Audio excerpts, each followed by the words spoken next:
This video will generate the trend line and dataset of hyperbolic cosine and hyperbolic sine using Taylor Maclaurin series sum, array formula, data validation, and LINEST polynomial regression. We begin with the array formula. Equals array formula, hyperbolic cosine of the x values from -3 to +3. And here's the trend line and the trend line equation, which is polynomial to the 6th degree.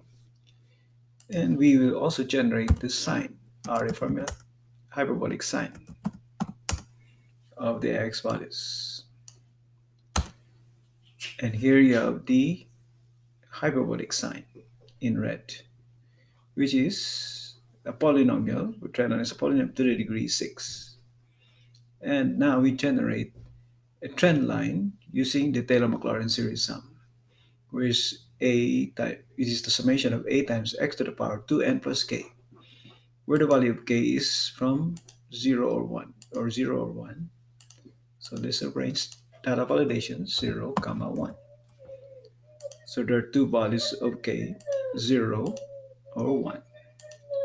Start with 0. And our value for n is from 0 to infinity. We can go up to the maximum here,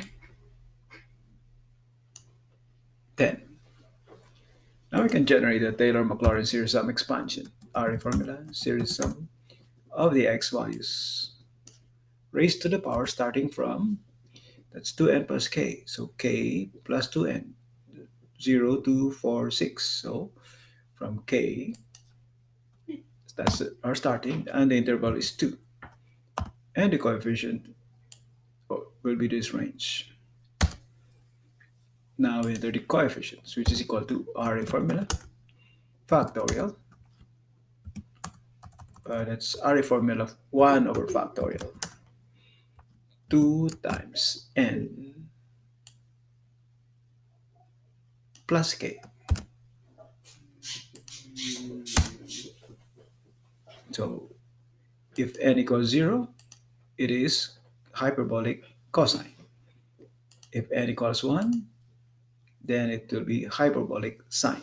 The red data set will be hyperbolic sine. So at n equals 0, these data sets are the same.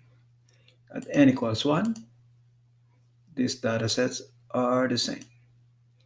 Now we can use to generate the coefficient, calculate the regression coefficients of these trendline equations using LINEST. To do that, we complete the 1 comma x matrix, starting with the power. This transpose 0 to 6. That's a power 0 to 6.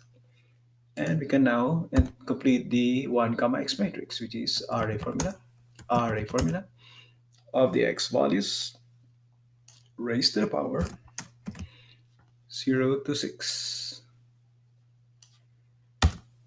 Now that we have the 1 comma x matrix, we can enter the LINEST, starting with the function itself of hyperbolic cosine, data y and data x. And the Taylor-Maclaurin series sum expansion, so LINEST, data y and data x.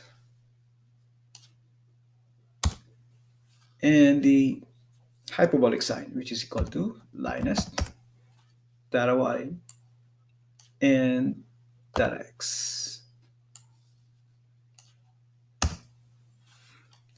So we'll compare the regression coefficients with one in our trend line. So at k equals 0, it's cosine. So the data set of cosine and the expansion are the same. The regression coefficients of hyperbolic cosine and the Taylor-Maclaurin series sum expansion are also the same. If k equals 1,